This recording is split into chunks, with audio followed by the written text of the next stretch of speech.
माड़ो के बीचे बीचे बैठल ही कलसा पर दिया बरा कौगे।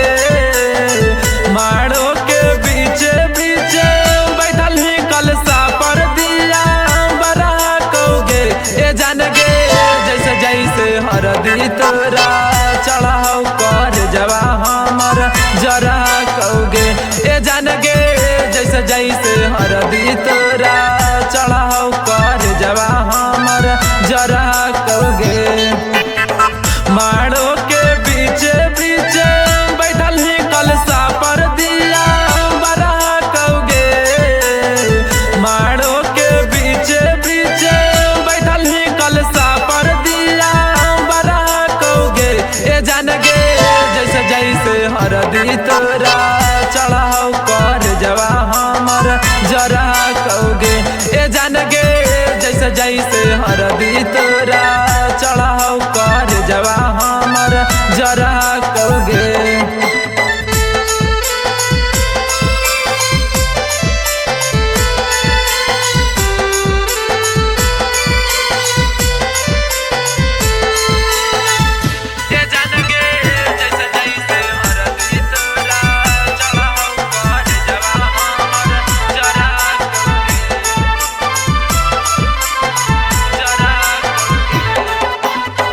सखी सहेलिया गीतिया गवा हो पंडितवा मंत्र पढ़ाओगे।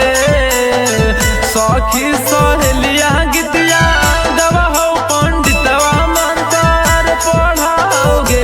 ए जान गे जैसे जैसे हरदी तोरा चढ़ाओ कर जवा हमर जरा कौगे। ए जान गे जैसे जैसे हरदी तोरा चढ़ाओ कर जवा हमर जरा कौगे।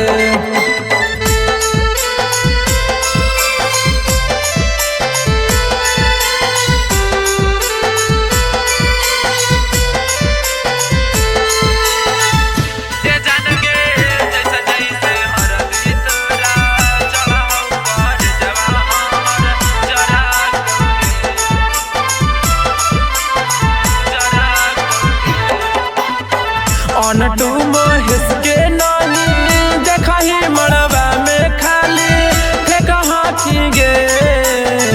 आयुष मनीष के नहीं देखा ही मड़वा में खाली फेंका हाथी गे। ए जान गे जैसे जैसे हरदी तोरा